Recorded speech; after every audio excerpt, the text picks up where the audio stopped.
back to Rapid Fire Insights. I'm Dave McCall, your host, here with my co-host Chris Hanna. Hello. And today we have a special guest, an amazing young lady who has started a small bit cleaning business, which is growing.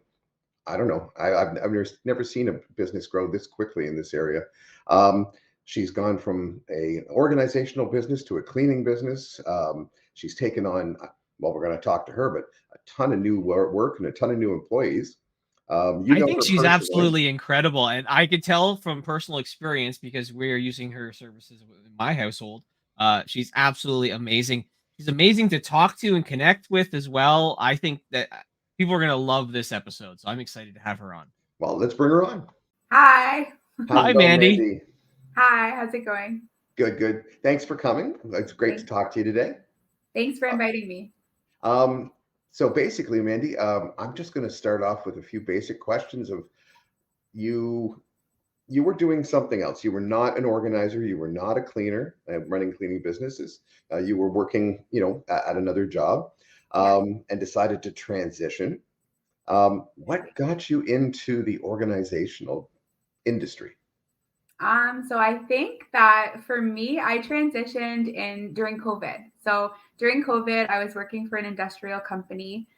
We were considered essential at the time, so we stayed open, and I watched a lot of my friends and family lose their jobs and have to work from home and basically rearrange their entire lives because they weren't considered like essential, right?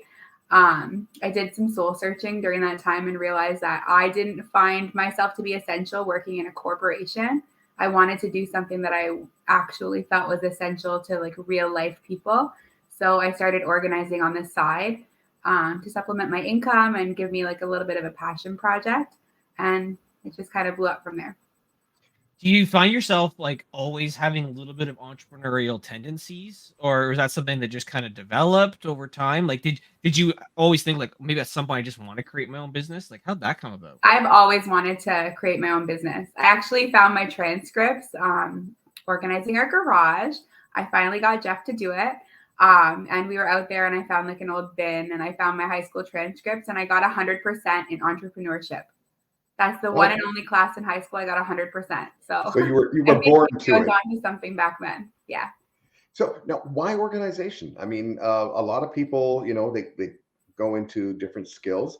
Have you always been like the organizer of the house, Nope, I or this? wasn't. No, so I was a normal kid who didn't care about having like a tidy room or anything like that.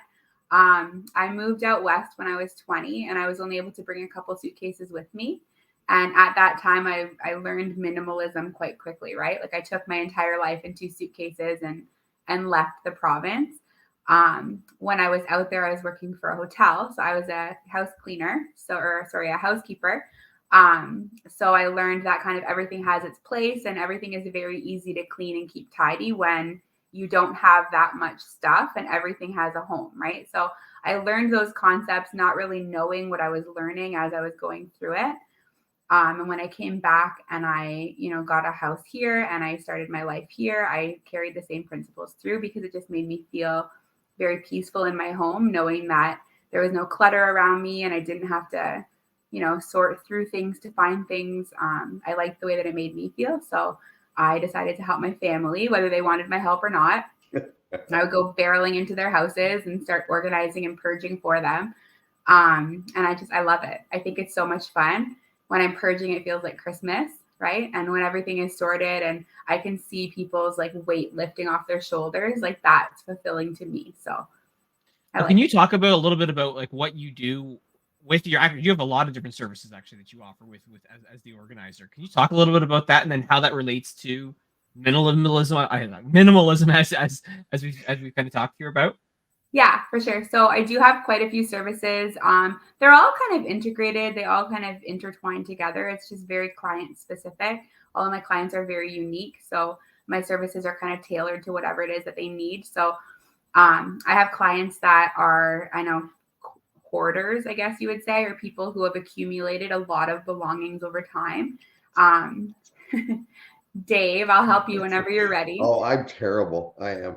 I am a clutter person. So yes, you and I are going to have to talk. Okay. There's a lot of you out there, and I love talking to you guys. But yeah, so I do have a lot of clients who need the purging, who just have way too much stuff and it's very overwhelming. And then I have clients who are kind of minimalist, but still feel, I guess, the weight of the clutter when things aren't perfect.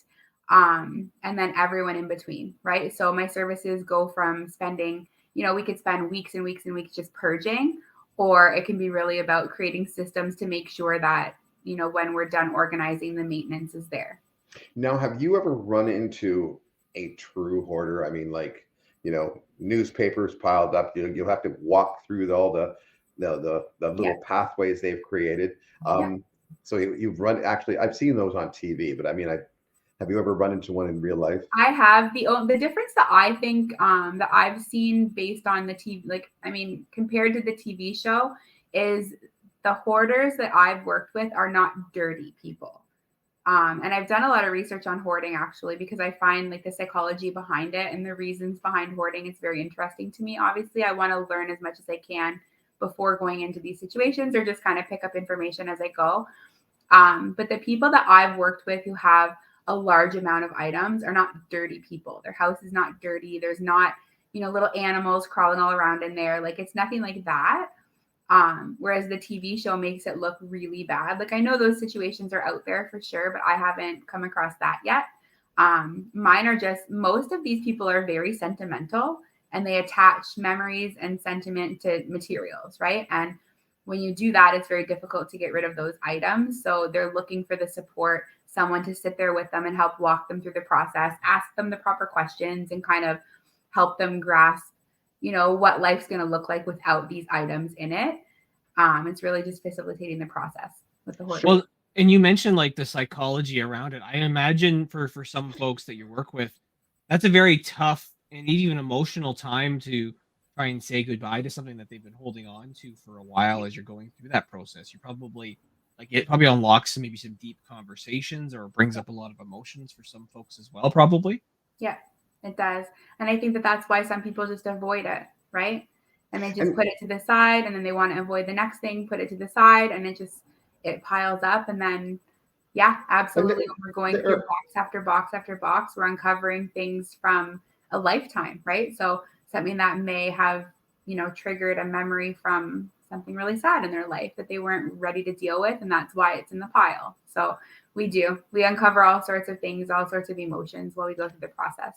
Now, there are some people like my mother. She was not a hoarder, but she couldn't let go of. She was born during the Depression era when there, wasn't a lot of anything, and she just couldn't let go of anything. It's like this coat hanger.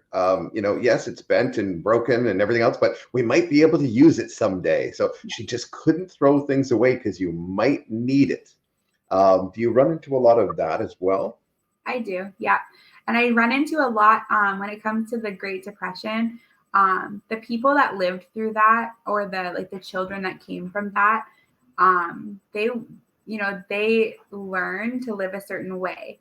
They were not able to rely on certain resources the way that we are today.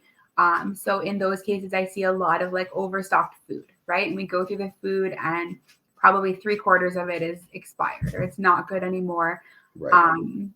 People hoarding food because that's what they were taught to do. Their parents did that because there were no giant corporations that were just going to stay open and be essential during any sort of crisis, right? So there's a lot of learned behavior there too. Yeah, we've definitely learned through COVID that the groceries are going to keep coming.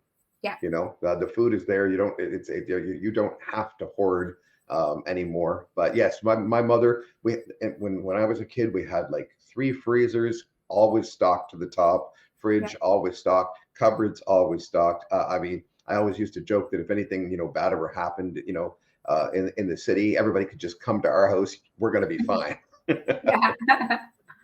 Now, that's what you want to ensure for your family, right? Like it's you want to safeguard your family in any situation, and that's what people had to do back then, right? We don't have to do that now because we have fun things like Amazon and skip the dishes and all of those things. Oh yeah, so we don't have to live that life anymore. But it's really hard to change learned behavior, especially if it's generational. it is. Yeah. Now you've trained. You're sort of adding your services, as Chris has talked earlier. You started off with the organizing and things like that, but then you decided to get into the cleaning as well. Yeah, So I how did did. that come about? Was that something that just sort of flowed one to the other, or was that Yeah, always the idea from the it beginning? happened. It Yep. just happened. It just happened. Yeah. So I had some clients who completed transformation programs and they were feeling good with their house. You know, everything's organized, everything has a place, but it's not clean. So they were like, "Do you have these services?" And I was like, "Well, I don't. I have a cleaner." And then it got me thinking. You know, it's a good supplemental service that I could offer to my clients to help maintain that peace of mind, because that's what I'm looking for with all of my clients. Is I want them to achieve peace of mind, whatever that looks like for them. That's what we're striving for, right? So now that it's tidy and it's easy to maintain and you don't want to spend the time cleaning it, well, let's do that too for you. So it kind of just became the next natural progression of the company. And then that cleaning side of it blew up a little bit because I had learned that there's a lot of cleaners out there, but there's not a lot of good ones, right? So I I worked hear with my that. team. We came up with checklists. I took the feedback. There was definitely some bumps in the road with some of our first clients with expectations and whatnot, but we formulated different checklists that we work off of to make sure that, you know, all of our work is thorough. Doesn't matter who's cleaning your house. You can expect the same standard. And I think that really helped people be able to trust us and trust that our clean is going to be what they're looking for. So, But yeah. then as you go and bring that cleaning kind of division on, you yourself as a business owner are also learning and growing at the same time. You're now having to hire now people into your business, and now you've got Yeah. employees that are working with you. Like, talk about that transformation that you've had to go through then too. Well, that's been a wild ride. I think I've been leaning a lot on my college education and my experience in like business in the corporate world to try to do that, because I did do some business management things and I took human resource management in college. So I've been leaning on that a lot, but it's insane. You go from working, you know, a side gig for yourself to, you know, having a full-on company with employees. Now we have liabilities. Now we have you know, obligations to the government and all these different things. And I want to make sure my girls are super happy because they're helping me with this dream, you know, like they're helping me build my dream. So I want to make sure that they're happy and that I'm giving them all that I can give them too along the way. How I many have a employees do really you cool have? team and we work really well together and we've done some really cool things in the last few months. So it's super exciting. It's very overwhelming. But I'm here for it. It's a learning curve, something How that I've many, always wanted. how many employees do you have, Mandy? I have 4. Okay. Yeah. So there's 5 of us total. I started hiring beginning of August. Okay. Yeah. Okay.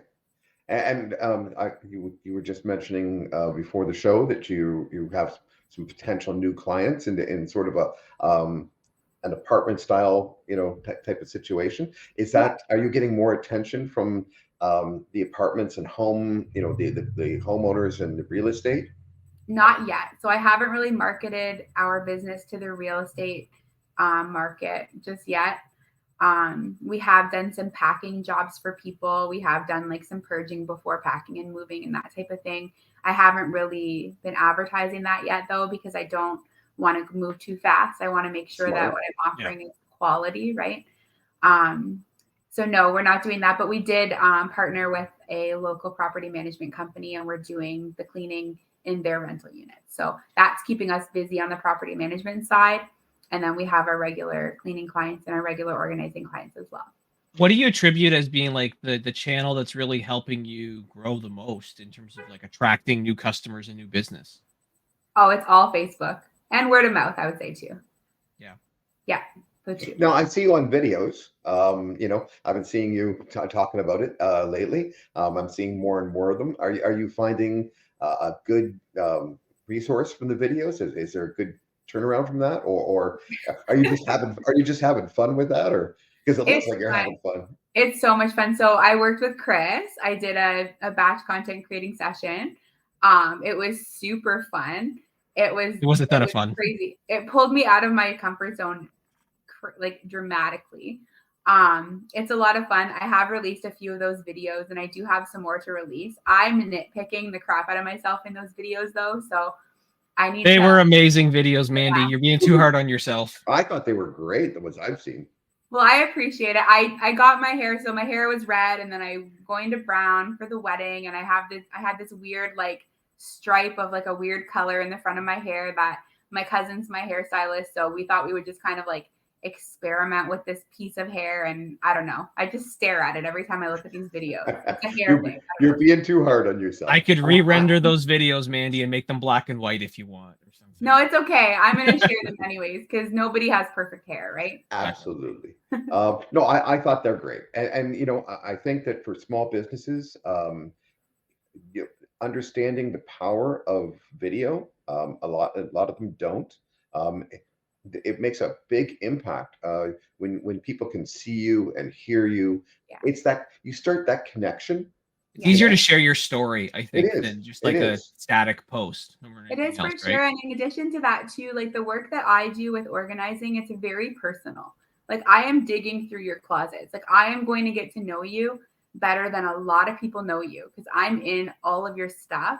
So if I can make people feel comfortable with wanting to reach out to me because they can see me, they can see my face, they can see, like, listen to my voice, they can, you know, kind of get a feel for who I am or what I'm about beforehand, that's fine. Then I don't care about the strip of weird hair. It's worth it. No, Well, you know, I was looking for a cleaner one time, and I went on Facebook. This was a while ago, before you got into it, and it really people who are listening to this, if they have small businesses, really have to understand the power of Facebook and online. Because when I was looking for one particular young lady, I went to her Facebook. And on her Facebook, she was with some friends. She had a joint in her hand. She had a couple of beers. They were partying pretty hard. Um, and in my mind, I'm thinking to myself, is that the person I want to have in my home? Yeah. You know, so I got somebody else.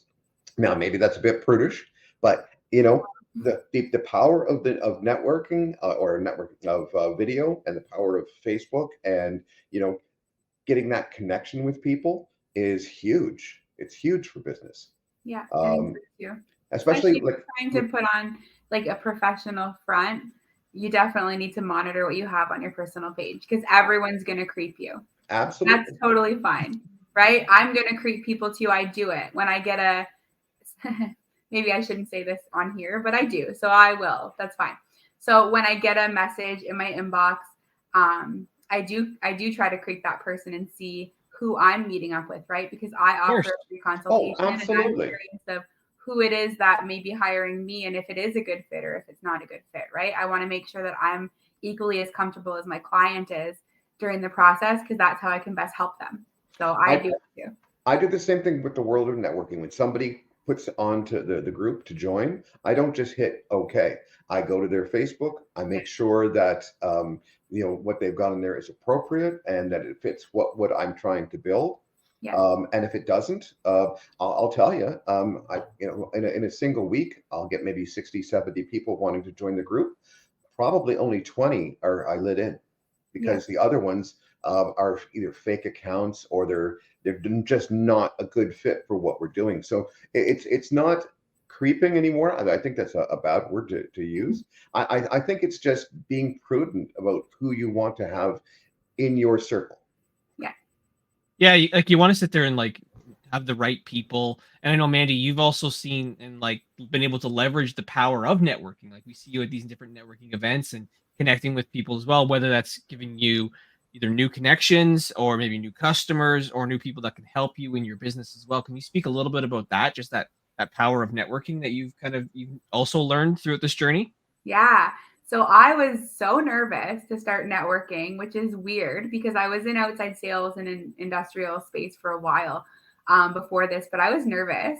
But I did it anyways. And I came in and you like, I can't even describe the people that I've met. You two are two of the people, obviously, but like the other people as well that I've met throughout this networking journey I've been on. I think I've only been networking in these groups for probably 6 months or so. But I have met some quality people and like these types of relationships are invaluable. And it's not just about getting clients or what can you do for me? Like that's not at all even what it's about. It's like, I want to learn your story and what can I learn from you? Because we're all on a similar journey with entrepreneurship and building businesses and making these connections and growing. Like personal growth is huge, right? So it's about connecting with other people who want to grow themselves or want to grow their businesses and seeing their passion and the fire in their eyes, right? Like we all have wonderful relationships outside of the networking community, and that's great. But they don't understand necessarily the way that we feel while we're out there trying to build our business and pounding the pavement and trying to, please all of our clients. And it's a whole different thing, right? And if I don't know. It's just nice to have other people that we can connect with Can on that relate to, level. well, people who have similar journeys or similar experiences, Yeah, absolutely. or even if it's not similar, I mean, you can learn new things from people and go, oh Yeah. my God, I never thought of that, and it can start you Or on a you whole see new. that you have similar type of ideas that you like, or similar characteristics about yourself that like, oh, Mandy really likes this, and I'm aligned with her in this aspect. Well, maybe we want to work together in some way, right? Yeah, absolutely. So here's Opportunities the happen thing. all the What we'll time. do is we'll segue so that people can learn even more about you. We're gonna throw a little Here rapid we fire segment at you with some questions, so people will get the chance to learn more about you. It's the first thing that comes into your head. Are you ready for this, Mandy? Just one word, right? Some of them are one word. Some of Like, them might be a couple words, but they're the first thing that pops in your head. And I'm okay. gonna throw them really quick. Ready? Okay. Yeah. We'll start easy. Okay. What's Okay. your favorite genre of music? Hip hop from the 90s, 2000s. What's one word that describes your work ethic? Perfectionism. What's your biggest fear? Something to do with my family. Something bad. I What's don't the know. best way for you to relax? Hanging out with my family. I don't know, with my kids. What's your all-time favorite food? Chocolate. Dog or cat? What do you Dog. prefer? Dog. I know the Yeah. answer to that. Yeah. Yeah. What's your favorite podcast? You say you like to listen to podcasts. Jay Shetty. Jay Shetty, what is it called? Something on purpose, living on purpose, something like that. I love him. If you could wake up tomorrow with a superpower, what superpower would you love to have? To transport into different places. What's it called? Jumper? That movie, The Jumper, where Yes, you can great Yeah, jump yeah. movie, from great like movie. this continent to that one. Yeah, that Awesome. What's your favorite dream destination vacation spot? one. Morocco. Nice. Mhm. What's the most used app on your phone? Facebook. Yeah. Figured that was the answer. What's a dream dinner guest for you? Ooh, dream dinner guest. I don't know. I haven't thought about this one. Maybe Teresa, the queen of networking. There you go. Mhm. If you could give anybody any advice on decluttering, cleaning their home, what's one piece of advice that you would give someone? Peace of mind over perfection. We live in our houses. They are never going to be perfect. Don't try to achieve perfection because you're going to set yourself up for failure. Look for peace of mind instead. Last question. If you could go back in time and you could talk to yourself at the beginning of this entrepreneurial journey, what would you say to yourself? I would say don't take so long to jump in. Just do it. Just do it. That's Yeah. exactly right. That's exactly, I think more people need to live by that, Mandy. Yeah, I think so too. Yeah, a lot of people will hold off and wait, and they'll think about things, and they'll plan, and they'll run it through their mind a million times, and tell people, what they're going to do in the future, but they never get there. You Yeah. know, you just got to bite the bullet, take the leap, and one of my favorite comments is an entrepreneur is somebody who jumps off a cliff and builds a plane on the way down. Yeah, that's That's how it feels, honestly. that's how it feels sometimes. Yep. I think that far too often, yeah. But a lot of people they overthink it. Like from my world, right? Like people are scared to hop on video until they do it, and then they're like, "Oh, it's actually not that bad. It's not as hard as they once thought it was." Right? So it's like sometimes yes, you might be uncomfortable at first, but once you get past that uncomfortableness, you just take off. I And think like I you're a good said, example of that, Mandy. and once you start building your network, once you start building, your business friends and your business contacts, and you've got people to ask questions from, or relate your stories to, I think that the more of a community you've got, the more comfortable you feel doing what you're doing, Yeah. and the better off you are. Yeah, I believe that wholeheartedly. I used to be so nervous going to these networking groups and all these like meetups. And now I go and I'm excited and I'm texting people and I'm like, are you going? Are we going to go together? You know, who am I going to meet at this one? And what kind of story am I going to learn this time? Like, I know the one that we did at, was it the Windsor place? The Halloween Yep. one? I learned so many interesting facts about so many new people at that event. It was like it like blew my mind. It was amazing. It was so much fun. So now I look forward to these things because I do feel more comfortable. I don't have like imposter syndrome like I did before. I've worked through that, right? I've made some great connections. I've made some good friends, and I'm excited about it now. Fantastic. Well, I tell you, I was excited to be able to talk to you today. That's I think it's been great learning more about you. Mandy, where can people find more information about what you do, your offerings? Where can people find that information? Where's the best So place? I do have a website. It's not the best. I have to work on that. But it's www.theorganizer.ca. You can contact me on there, or I do have Facebook. It's at I Need the Organizer. Perfect. Well, again, thank you, Mandy, for being on the show today and sharing more about your background, your journey, and what you do with your company as well. And it's cool, so cool. I think for both Dave and I'll say that like we've got the opportunity to meet you through networking and then being able to see this journey and this growth that you've been on. It's absolutely phenomenal. And 2024 is going to be a huge year for you. Oh, I can't wait to see where she goes. Absolutely. I can't wait either. And I appreciate you both because, I've leaned on both of you during this journey. And I'm very grateful for you both. Well, our pleasure. Thank you. Appreciate that. Yeah. Again, thanks, Mandy, and everybody. If you're needing somebody who's going to help you organize, who's going to help make sure that your house is clean, give you that peace of mind, talk to Mandy, talk to the organizer. Thank you so much. The right path.